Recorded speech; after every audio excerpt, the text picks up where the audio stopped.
중국인 관광객, 일본 대신 한국으로. 새해 여행 러시의 모든 것. 안녕하세요, 여러분. 오늘은 요즘 한국 관광업계에 훈풍을 불어넣고 있는 반가운 소식을 가져왔습니다. 바로 중국인 관광객들이 다시 한국을 찾고 있다는 건데요. 특히 올해 새해를 한국에서 맞이하려는 중국인들이 급증하고 있다고 합니다. 무슨 일이 벌어지고 있는 걸까요? 지금부터 자세히 알아보겠습니다. 샤오홍슈의 한국 여행 열풍. 요즘 중국판 인스타그램이라고 불리는 샤오홍슈를 보면 정말 흥미로운 현상이 벌어지고 있습니다. 한국 관광을 추천하는 게시물들이 폭발적으로 증가하고 있거든요. 광화문의 웅장한 모습, 명동의 활기찬 거리, 동해의 일출 명소까지 한국의 새해맞이 명소들이 샤오홍슈를 가득 채우고 있습니다.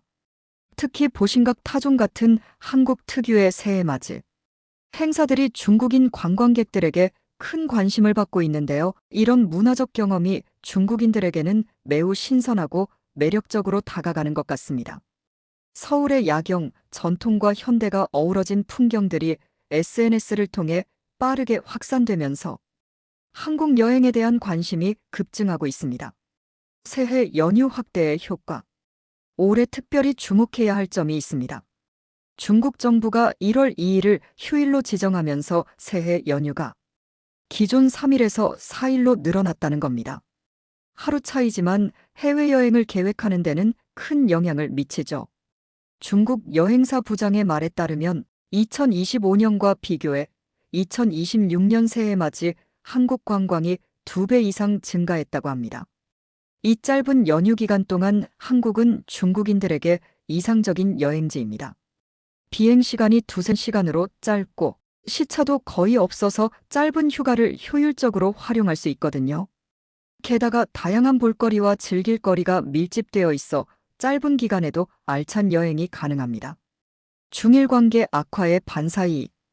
여기서 빼놓을 수 없는 요인이 바로 중일 관계의 악화입니다. 일본 총리가 타이완 유사시 개입 가능성을 시사하는 발언을 하면서 중국과 일본의 관계가 급격히 냉각됐습니다. 이에 대한 중국 정부의 대응도 즉각적이었죠. 일본 비자 신청을 40% 이상 줄이도록 하는 등 강력한 대일 압박 조치를 취했습니다. 원래 일본은 중국인들에게 가장 인기 있는 해외 여행지 중 하나였습니다. 하지만 이러한 정치적 긴장으로 인해 많은 중국인들이 일본 여행을 포기하거나 연기하게 됐고 그 대안으로 한국이 떠오르고 있는 겁니다. 비슷한 거리, 비슷한 문화권이면서도 정치적으로 덜 민감한 한국이 자연스럽게 일본의 대체 여행지로 자리 잡고 있는 거죠. 환율의 마법. 경제적 요인도 무시할 수 없습니다. 6개월 전만 해도 1위 안에 190원이던 환율이 최근 한때 211원까지 올랐습니다. 무려 11% 넘게 상승한 건데요. 이게 중국인 관광객들에게는 어떤 의미일까요? 바로 한국 여행이 그만큼 저렴해졌다는 뜻입니다. 대한민국 비자 신청센터 총괄 매니저의 말처럼 위안화 대비 원화 가치가 낮아지면서 한국을 방문하는 비용 부담이 크게 줄었습니다. 같은 돈으로 더 많은 쇼핑을 하고 더 좋은 호텔에 묵고 더 다양한 음식을 즐길 수 있게 된 거죠. 게다가 최근 항공권 가격도 경쟁이 심화되면서 저렴해졌고 입국 절차도 간소화되어 접근성이 크게 향상됐습니다. 다시 커지는 쇼핑과 미용 열풍. 환율 효과와 함께 주목할 만한 현상이 있습니다. 바로 중국인 관광객들의 씀씀이가 다시 커지고 있다는 점입니다. 코로나 이후 한동안 주춤했던 중국인 관광객들의 소비가 활발해지고 있는 거죠. 특히 K뷰티와 성형시술에 대한 관심이 여전히 뜨겁습니다. 베이징 시민 탕신 씨의 인터뷰를 들어보면 한국은 깨끗하고 성형시술도 좋다. 많은 친구들이 한국에서 성형시술을 받고 온다고 말합니다. 환율도 좋고 항공권도 저렴하며 입국도 편리하다는 거죠. 명동과 강남의 화장품 매장, 성형외과들은 다시 중국어 간판을 내걸고 있고 중국인 직원들을 고용해 맞춤형 서비스를 제공하고 있습니다. 한류 콘텐츠를 통해 형성된 K뷰티에 대한 신뢰가 여전히 강력하게 작용하고 있는 겁니다. 놀라운 회복세, 숫자로 보는 변화. 이제 구체적인 수치를 살펴볼까요? 2019년 코로나 이전에 한국을 찾은 중국인 관광객은 602만 명이었습니다. 그러다 코로나 팬데믹으로 거의 0명 수준까지 떨어졌죠. 하지만 2025년에는 460만 명까지 회복했고 2026년에는 무려 700만 명에 달할 것으로 예상됩니다. 700만 명이라는 숫자는 2019년 수준을 넘어서는 것입니다. 단순 회복을 넘어 새로운 도약을 의미하는 거죠. 이는 한국 관광산업에 엄청난 활력을 불어넣을 것으로 기대됩니다. 숙박업, 외식업, 쇼핑업계는 물론 교통, 문화 등 전반적인 서비스 산업에 긍정적 영향을 미칠 것입니다. 여전히 남아있는 과제들. 하지만 장밋빛 전망만 있는 것은 아닙니다. 여전히 해결해야 할 과제들이 남아 있습니다.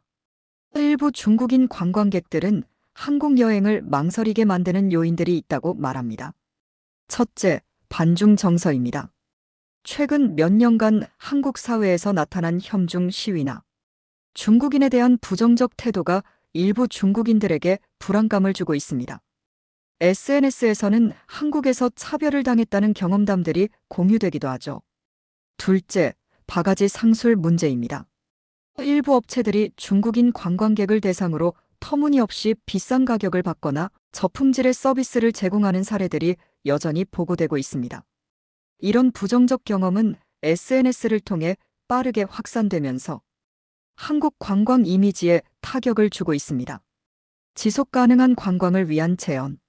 중국인 관광객의 증가는 분명 긍정적인 신호입니다.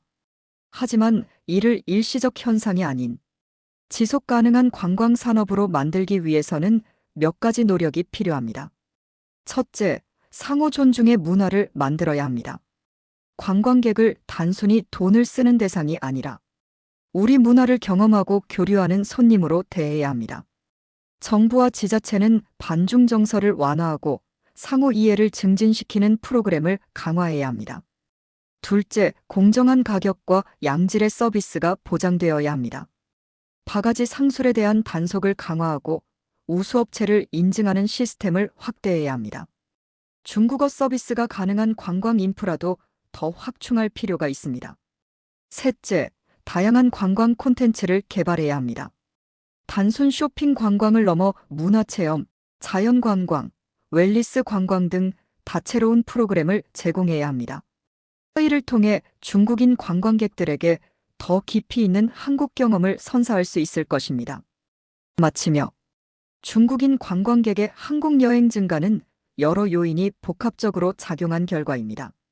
중일 관계 악화, 유리한 환율, 연휴 확대, 그리고 여전히 강력한 한류의 영향까지 이 모든 것들이 맞물려 한국을 매력적인 여행지로 만들고 있습니다. 2026년 700만 명 예상이라는 숫자는 단순한 통계가 아닙니다. 그것은 700만 명의 중국인들이 한국의 문화를 경험하고 한국 사람들과 교류하며 양국 간의 이해를 깊게 하는 기회를 의미합니다. 이를 잘 활용한다면 한국 관광산업의 새로운 도약은 물론 한중 관계 개선에도 긍정적 영향을 미칠 수 있을 것입니다. 물론 과제도 있습니다.